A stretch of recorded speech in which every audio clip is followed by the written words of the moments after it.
The year was 2137, and humanity had just achieved what many thought impossible: faster-than-light travel.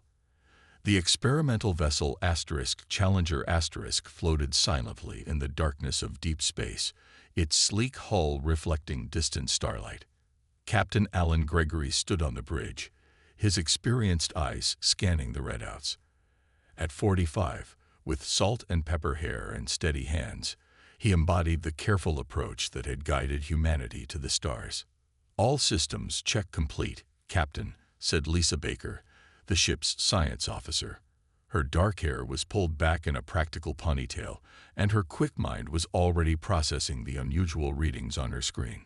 "Security protocols in place, sir," added Frank Martinez, the barrel-chested security chief who never went anywhere without running through contingency plans first. Captain Gregory nodded approvingly. "Proceed with caution. We don't know what's out here." None of them expected what happened next. A massive ship, easily 10 times the size of the Challenger appeared seemingly from nowhere. Its design was nothing like human architecture, all sweeping curves and materials that seemed to shift colors as they watched.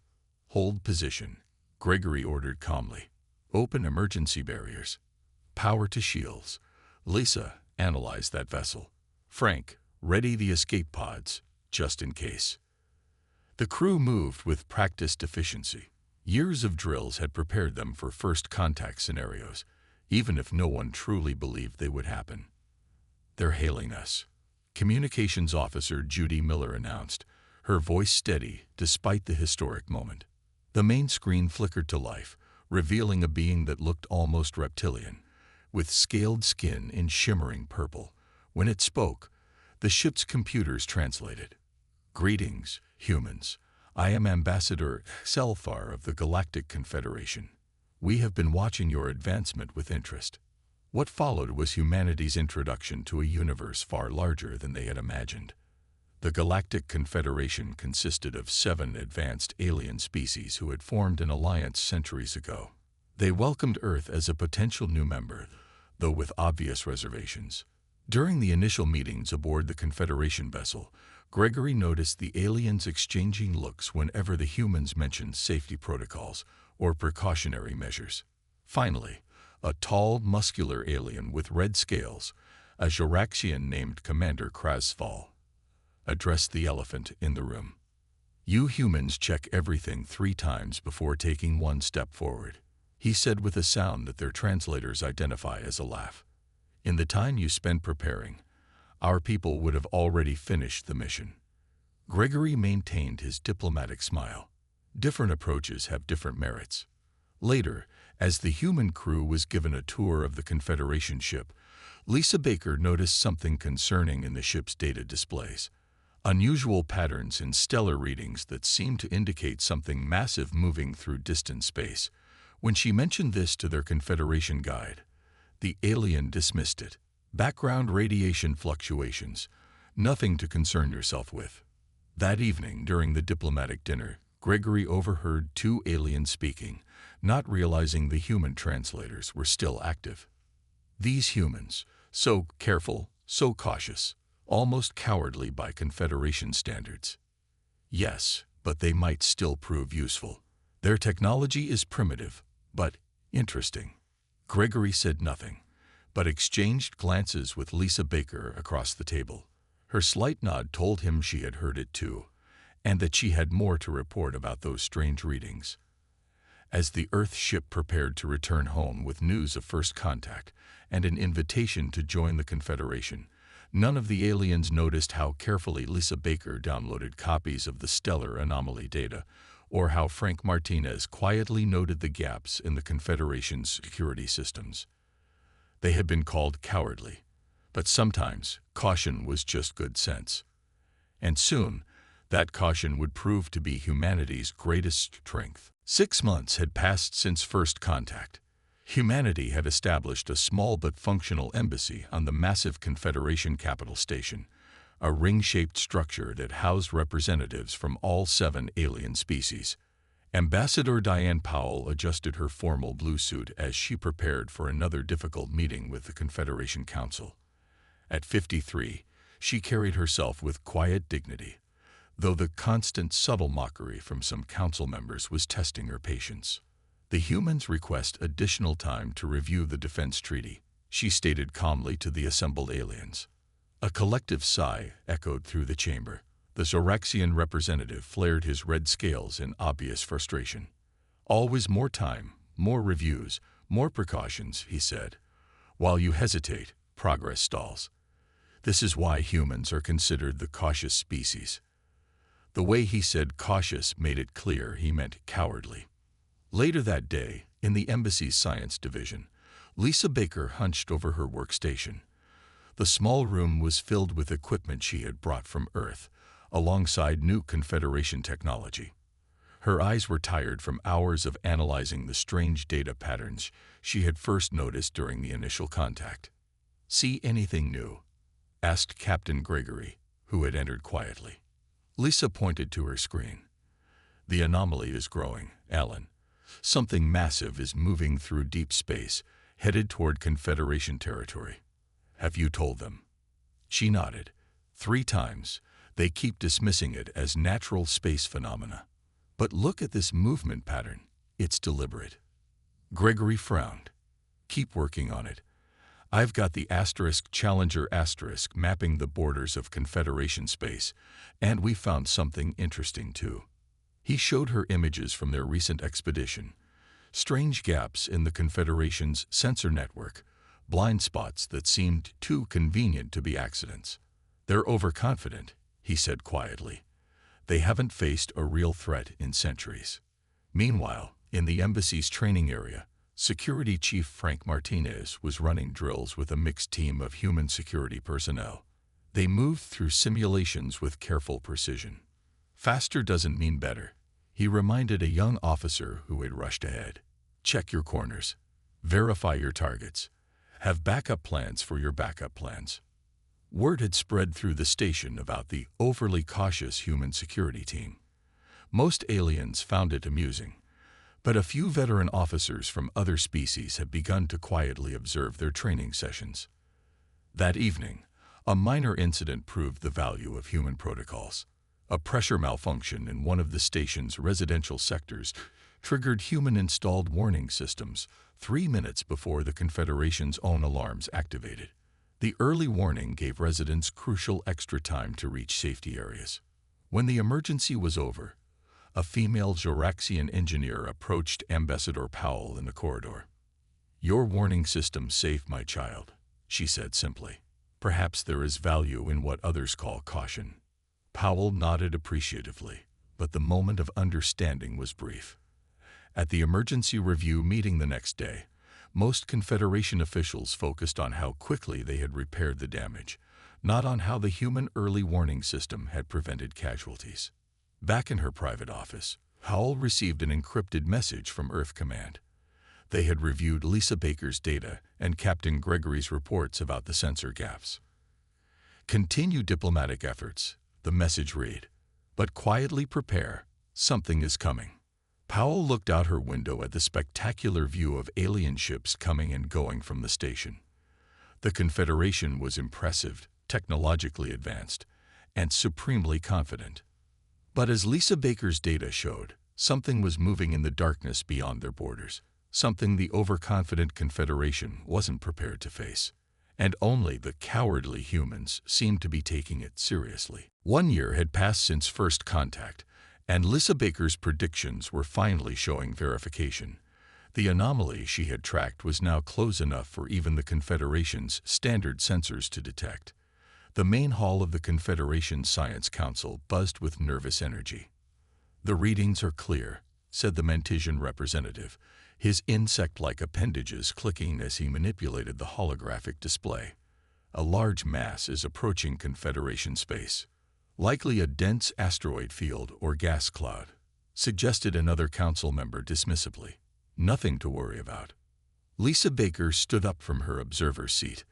Though not officially part of the council, her persistence had earned her the right to attend meetings. "It's not a natural phenomenon," she stated firmly. "The movement patterns show intelligence and purpose. This is a directed approach." Several council members exchanged looks that mixed doubt with growing concern. Captain Gregory's face appeared on the communication screen. The Challenger had just returned from its secret mission beyond Confederation borders. "We found evidence of destroyed civilizations," he reported, his face grim. "At least 3 different worlds, all with the same pattern of destruction. Something stripped these planets of all valuable resources and moved on." He transmitted images that silenced the council chamber. Dead worlds with massive extraction scars, orbits filled with debris that once were space stations and ships. "We also had a close encounter," Gregory continued. "My security chief has the footage." Frank Martinez appeared on screen next to Gregory. "We detected these scout vessels near the last destroyed system. They nearly spotted us, but our stealth systems held." The footage showed massive biomechanical entities moving with disturbing precision. They resembled massive insects crossed with machines, their bodies at least 3 times larger than the Challenger. "These are only scouts," Martins warned. "Based on communication patterns we intercepted, something much larger is following them." For the first time, real fear showed on the faces of the Confederation representatives. "Why weren't these worlds under your protection?" Ambassador Powell asked in the silence that followed. The Zoraxian commander Fall answered reluctantly. "They refused our terms of membership. We left them to their own devices." That evening, an emergency council session was called. The Confederation's highest military leaders gathered to plan their response. "We will assemble the Grand Fleet," declared the Zoraxian High Admiral, his scales bright with excitement despite the grim news. 2,000 vessels, our most powerful weapons. We will meet this threat head-on and destroy it." Captain Gregory, invited as a courtesy, listened with growing concern. "We recommend a different approach," he suggested carefully. "Multiple defensive layers, evacuation plans for civilian populations, study of the enemy's capabilities before full engagement." "Typical human caution," interrupted the High Admiral. "This is why you haven't conquered your own star system yet. In war, bold action brings victory." Cheers of agreement filled the chamber, drowning out Gregory's attempts to explain further. Later, in the human embassy, Ambassador Powell met with Earth's leadership via secure transmission. "They won't listen," she reported. "They're planning a single massive confrontation with whatever's coming." "Then we prepare anyway," came the response from Earth. "Implement our defensive protocols for human colonies and any Confederation worlds willing to listen." As the meeting ended, Lisa Baker entered with new data. "I've analyzed their communication patterns," she said urgently. "These entities, I'm calling them harvesters, they adapt quickly. A single battle strategy won't work." Powell looked out at the Confederation station, where preparations for war were already underway. Ships were gathering, weapons were being readied, all for a headlong charge into danger. "They're making a terrible mistake," she whispered. And only the cowardly humans seemed to realize it. The massive Confederation fleet assembled in deep space, 2,000 vessels strong. From the small observation deck of a diplomatic shuttle, Captain Gregory watched with a mix of awe and dread. "It's impressive," admitted Frank Martinez, standing beside him. "But it's all in one place. No backup. No fallback position." Gregory nodded. "Like putting all your eggs in one basket." The Confederation had rejected most of the human suggestions. They were confident their superior numbers and firepower would be enough. Their fleet stretched out in a single formation, weapons charged and ready. Meanwhile, Ambassador Powell was working frantically.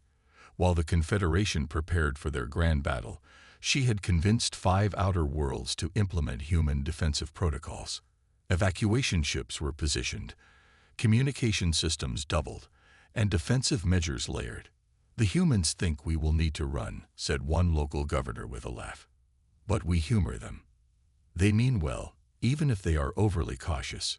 On Earth, and in human colonies, preparations were more serious. Defensive shields were raised, early warning systems extended, and civilian shelters readied. 3 days later, the harvesters arrived. The Confederation engaged immediately, their fleet launching an impressive coordinated attack. For the first hour, it seemed they might win. Their weapons tore through the first wave of harvester ships. "Perhaps we were wrong," Gregory said, watching the battle from the relative safety of the diplomatic vessel. But then the tide turned. The harvesters adapted with frightening speed. Their second wave had already developed shields against the Confederation's main weapons. Their third wave targeted the fleet's command ships specifically. "They're learning," Lisa Baker whispered, analyzing the battle data. "Each wave is adapting to counter Confederation tactics." Within 6 hours, what had started as a victorious advance had become a massacre. The mighty Confederation fleet was in ruins. More than half the ships were destroyed. The rest were retreating in disarray. Gregory didn't wait for orders. "Take us in. We need to help with rescue operations." The Challenger small but nimble, darted among the debris, picking up survivors from damaged ships. They found a Juraxian cruiser with Commander Krasthal aboard, its engines destroyed and life support failing. "Why are you helping us?" Krasthal asked as human medical staff treated his wounds. "You warned us, and we mocked you." "Because that's what humans do," Gregory replied simply. "We prepare for the worst, hope for the best, and help each other survive." The defeat sent shockwaves through the Confederation. Multiple worlds now lay directly in the path of the advancing harvesters, with no fleet to protect them. Panic spread quickly. On the central station, Ambassador Powell fought to be heard above the chaos of an emergency council meeting. "We have evacuation protocols ready for the threatened systems," she announced, "and defensive measures that might slow the harvester advance." "Evacuate," roared the Juraxian High Admiral, his scales dark with shame and anger. "We never retreat." "It's not retreat," Powell responded firmly. "It's survival. We save the people now and find a way to fight back later." The room fell silent as news arrived of the first Confederation world under direct attack. Reports showed the harvesters systematically stripping the planet of resources. The few defenses left were barely slowing them down. "What do you propose?" asked the council leader finally, all previous arrogance gone from his voice. Powell spread out her plans, the same ones the Confederation had mostly ignored before the battle. "First, we evacuate civilians from the projected path. Second, we implement layered defenses instead of direct confrontation. Third," she looked at Lisa Baker, "we study the enemy to find their weakness." As the Confederation representatives looked at the human plans, the meaning of the moment was clear. The mighty Confederation had failed. Now it was time to try the human way. The Confederation's central station was no longer a place of easy confidence. Fear now filled the grand halls as reports of harvester advances came in hourly. 3 outer worlds had already fallen, though thanks to Ambassador Powell's preparation, many civilians had been evacuated before the attacks. In what was once a luxury dining hall, now converted to an emergency command center, Powell stood before the Confederation Council. Behind her were Captain Gregory, Lisa Baker, and Frank Martinez. "Our approach has 3 main parts," Powell explained, pointing to the holographic display. "First, distributed defense networks instead of concentrated forces. Second, multiple layers of protection. Third, early warning systems to ensure evacuations happen in time." "This is not our way," growled the Juraxian High Admiral, though his protest lacked its former conviction. Commander Krasthal, his arm still bandaged from injuries sustained in the failed battle, stepped forward. "Our way failed, Admiral. I saw humans risk their lives to save our people when our grand strategy collapsed. Perhaps it is time to try their way." The room fell silent. It was unprecedented for a Juraxian to admit failure, let alone suggest following another species' approach. "What exactly do you propose?" asked the council leader. Powell nodded to her team.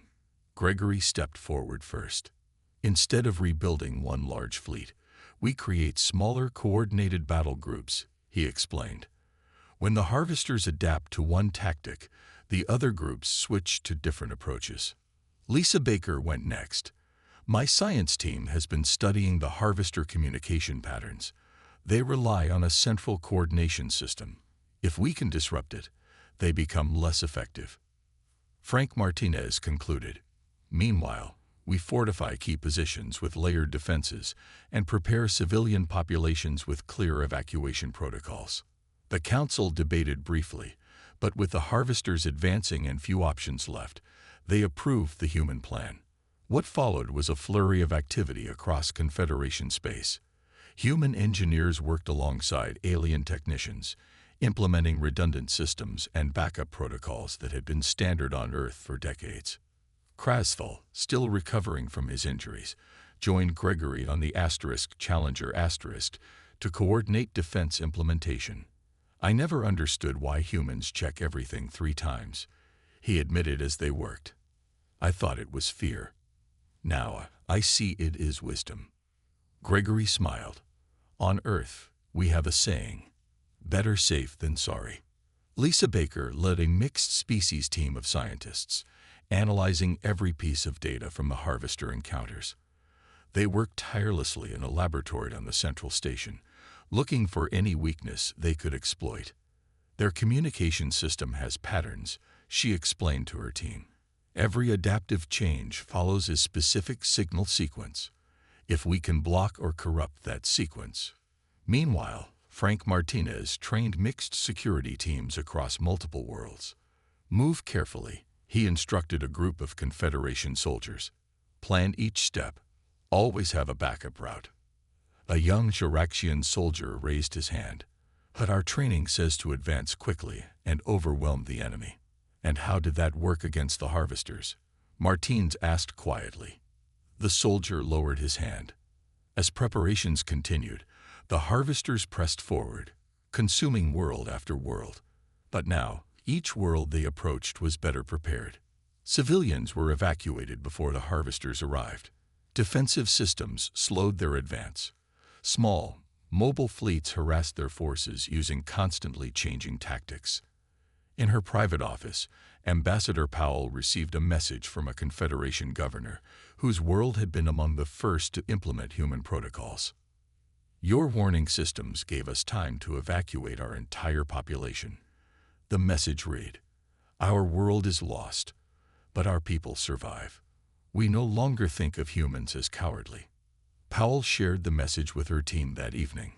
It's a start, said Gregory, but we need more than slowing their advance. We need to stop them. Lisa Baker looked up from her data pad, her eyes bright with excitement. I think I found something, she said, a weakness in their communication network, if we can exploit it. Gregory nodded. Then it's time to move from defense to offense. 3 months of desperate preparation had passed. The layered defense strategy was working, slowing the harvester advance significantly. Multiple Confederation worlds had been attacked, but thanks to early warning systems, millions of lives had been saved through timely evacuations. In a secure laboratory deep within the central station, Lisa Baker stood before a mixed team of human and alien scientists. A holographic display showed complex communication patterns flowing between different harvester units. They're networked, she explained, pointing to specific signal patterns. All harvesters receive adaptation instructions from these central command units. If we disrupt this communication, they won't be able to adapt to our attacks, finished a Mantesian scientist, his compound eyes gleaming with understanding. Lisa nodded. Exactly. But to deploy the disruption device, we need to get close to their main communication hub. The plan was as dangerous as it was clever. A small, fast ship would need to infiltrate harvester territory, locate the central communication hub, and deploy a device that would scramble their coordination signals. When the mission details were presented to the Confederation Council, silence fell across the chamber. This is a suicide mission, said the Council leader finally. No ship could get that close and escape. Captain Gregory stepped forward. The Challenger can. We've upgraded her stealth systems based on what we've learned about harvester sensors. Ambassador Powell looked at him with concern. Alan, you don't have to. "Yes, I do," he interrupted gently. "My crew knows the ship best, and we've been preparing for something like this since first contact." Commander Krasthal, now fully recovered from his injuries, stood. "I request to join the human mission. My knowledge of combat tactics may prove useful." The mission was approved, while the main Confederation forces prepared a coordinated attack to serve as a distraction. The Challenger crew made final preparations. Frank Martinez personally checked every system on the ship, then checked them again. "Triple redundancy on all critical systems," he reported to Gregory. "And I've mapped 4 different escape routes based on possible harvester positions." Lisa Baker calibrated the disruption device, working through the night to ensure it would effectively block the harvester communication patterns. "This has to work perfectly the first time," she told her team. "We won't get a second chance." The day of the mission arrived. The Challenger slipped away quietly, while the remaining Confederation forces launched a coordinated attack on the Harvester front lines. As they entered Harvester territory, the crew fell silent. The ship's engines were running at minimal power to avoid detection. Heat shields contained their thermal signature. Every system not essential to the mission was shut down. "Like ghosts," whispered Krasthal, impressed by the human stealth approach. They passed the wreckage of conquered worlds, carefully navigating through debris fields. Twice they had to power down completely as Harvester scout ships passed nearby. "Patience," Gregory reminded his nervous crew. "Rushing gets us killed." When they finally located the communication hub, a massive structure orbiting a captured planet, they approached with extreme caution. Lisa's device needed to be placed on the outer hull of the hub to be effective. "We'll only have minutes before they detect us," she warned. Gregory nodded to Frank, who was suited up for the spacewalk. "Ready?" "Triple-check the tether. Backup oxygen supply is good. And I've memorized the placement coordinates," Frank replied. "As ready as I'll ever be." The Challenger edged closer to the massive hub. Frank exited through the airlock, pushing himself carefully toward the target. Behind them, the sounds of battle echoed across communication channels as the Confederation forces fought to keep the harvesters distracted. Frank reached the hub and carefully placed the device, activating it with precise movements. "Device planted," he reported. "Activating now." For a moment, nothing seemed to happen. Then alarms blared throughout the ship. "We've been detected," called the sensor officer. "Get Frank back on board," Gregory ordered calmly. "Prepare for emergency jump as soon as he's secure." As harvester ships turned toward them, the Challenger crew moved with practiced efficiency. No panic, no mistakes. "This is why we drill," Gregory said quietly, as Frank was pulled safely back inside and the ship accelerated away. "This is why we prepare." Behind them, the disruption device activated fully, sending waves of corrupted signals throughout the harvester network. The counterattack had begun. The effects of Lisa Baker's disruption device were immediate and dramatic. Across Confederation space, harvester ships suddenly lost coordination. Their adaptive abilities faltered as corrupted instructions spread through their network. The Confederation forces, now fighting in smaller, more agile battle groups as Captain Gregory had suggested, pressed their advantage. They attacked from multiple directions, using varied tactics that the confused harvesters could no longer counter effectively. Meanwhile, the Challenger raced back toward friendly territory, pursued by several harvester vessels that had broken from the main group. "They're still dangerous," Gregory warned his crew, even without their central coordination. The ship shook as enemy fire grazed their shields. Frank Martinez calmly rerouted power to strengthen the defenses while Krasthal manned the weapons station, his Zoraxian combat training proving valuable. "Your ship has more backup systems than I've ever seen," Krasthal commented as another system automatically took over when primary weapons control was damaged. "Redundancy saves lives," Gregory replied simply. When they finally reached Confederation space, they found the tide of battle had turned dramatically. For the first time since the war began, the harvesters were in retreat. But the victory celebration was short-lived. Urgent news arrived from the Sol system. A desperate group of harvesters had broken away from the main force and was heading directly for Earth. They're targeting the source of the disruption technology. Lisa realized. They know we're responsible. The Confederation Council quickly approved sending a relief force to Earth, but Gregory knew they wouldn't arrive in time. Earth's defenses are ready, he assured the worried Council. We've been preparing since first contact. The Harvester Splinter Group arrived at the edge of the Sol system 3 days later. They encountered not a single defensive fleet, but layers of early warning satellites, automated defense platforms, and carefully positioned battle stations. Earth's preparations, once mocked as excessive caution, now proved their worth. The planet's defense grid activated in perfect sequence, each layer engaging the enemy in turn. Civilian populations were already safely in underground shelters. By the time the main Confederation relief force arrived, the battle was already over. Earth's defenses had held, and the Harvester attack force had been destroyed. Ambassador Powell stood proudly before the Confederation Council a week later. The combined efforts of humans and the Confederation have pushed the Harvesters back beyond our borders, she announced. The disruption of their network continues to hamper their coordination, giving us the advantage we needed. The Council leader rose solemnly. The Confederation acknowledges that we were wrong to dismiss human caution as cowardice. Your preparation and careful planning saved countless lives, perhaps our entire civilization. In a formal ceremony that followed, the Juraxian High Command officially removed the designation of cowardly from humanity's species profile, replacing it with prudent in their official records.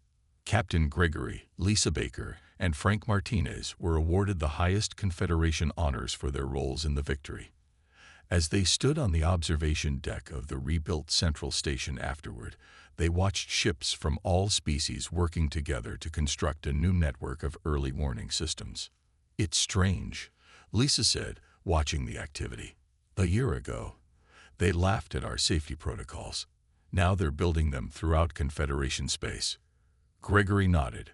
Sometimes it takes a crisis to learn what's truly important. Krasfall joined them, now wearing a new uniform that indicated his promotion to Admiral. My people have a saying. Wisdom is knowing when to charge and when to prepare.